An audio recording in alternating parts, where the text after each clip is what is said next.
Okay guys, it is serious. Things you need to know by 2029.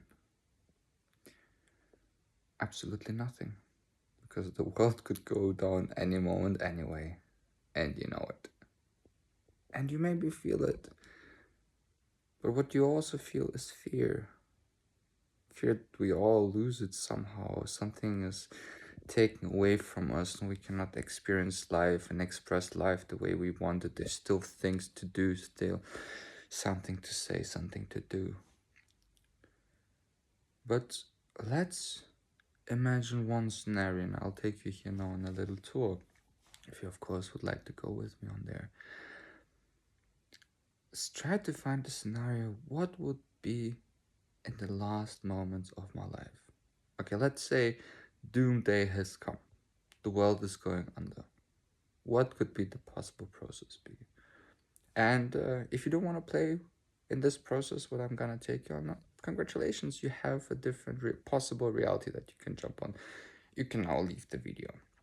And for those of you who are curious, let's explore and prove me right that this could be how it is. So, the last day, it's doomsday. Which thoughts would come in? Maybe you would think like, oh fuck, is this the end? What is afterwards? And where are we all going? And all this fear and panic kicks in you like, okay, this is it. Everybody has talked about it. So some people will try to fight it and be like, no, no, no, it cannot be. I need to find a way to stop it. And they go out and do their own thing. But you're on this and you're like, okay, maybe I cannot do anything with it. Let's be with it. And suddenly all this fear will come in, all these moments of your life, things you would wanted to do and wish you could have done. And then other things that you did and you didn't do it right. Slowly by slowly, you will feel all these situations through where you felt like there hasn't been properly closure. And the deeper you go into it, a lot of pain will appear and sadness that you couldn't express your truth and that you were misunderstood and that you actually just wanted to show them your love and it just hurt you that they couldn't give you the love back. And then you would feel maybe all these opportunities in your life where you couldn't express yourself to the fullest and you're like, oh, there was so much potential in me, there was so much love I wanted to give, and that is now over. And then the deeper and more vulnerable you will become with yourself, you will maybe think, oh, what about my father? And I wish I would have spent a bit more time with him and asked him how was it for him growing up as a man like this? How did he handle these situations? Also, just share experiences, share this vulnerable space of what we just both humans and both suffered in our own ways, and we just tried to do the right thing and do good, and then maybe think, why didn't was your connection with your mother as it could be? Why couldn't you reciprocate that unconditional love you maybe felt from her? Or maybe the sadness that you could never experience this unconditional love, but that inner child of yours was just craving for it.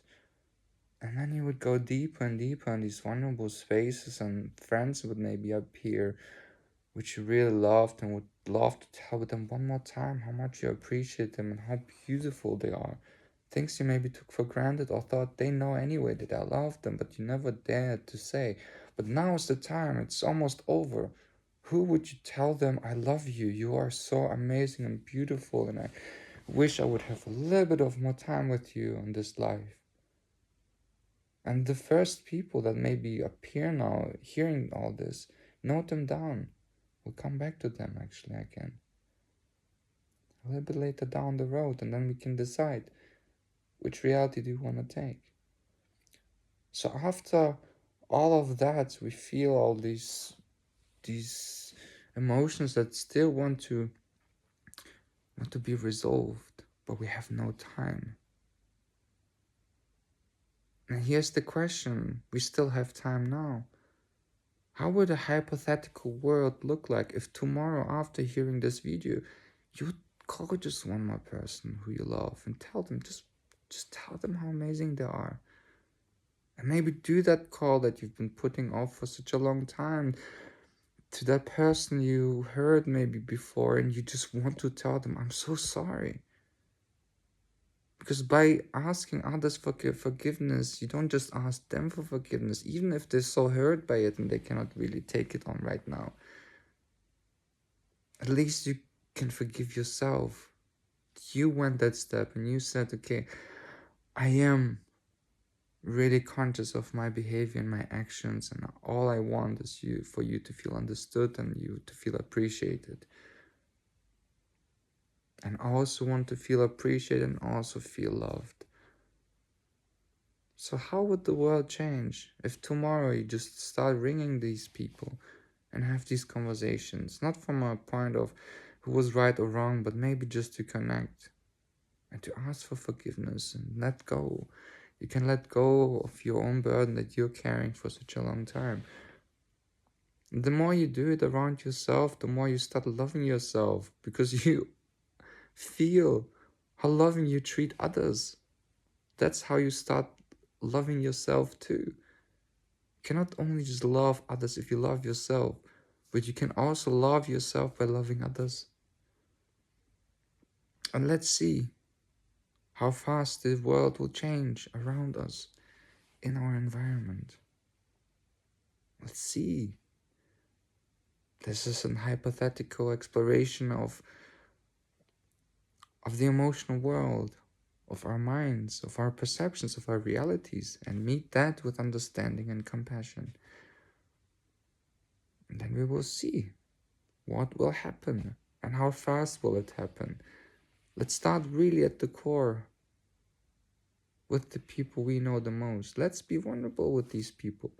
How beautiful that can be if you can call an old friend and be really vulnerable with them and just speak about these moments and feel the connection, this warmth in your heart that you still carry for them. And let that fuel you. Let that give you energy.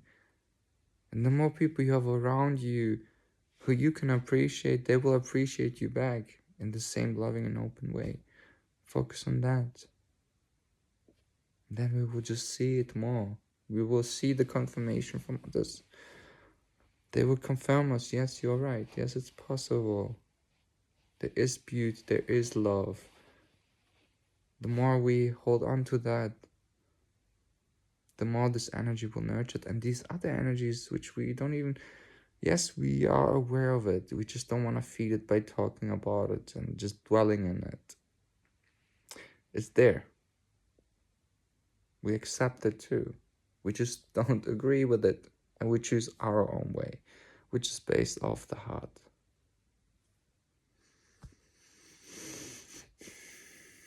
So yeah, for those of you who watched through, hashtag prove me right. If you also believe in that, what is your strength that fuels in that journey? Let's try. Let's see what happens.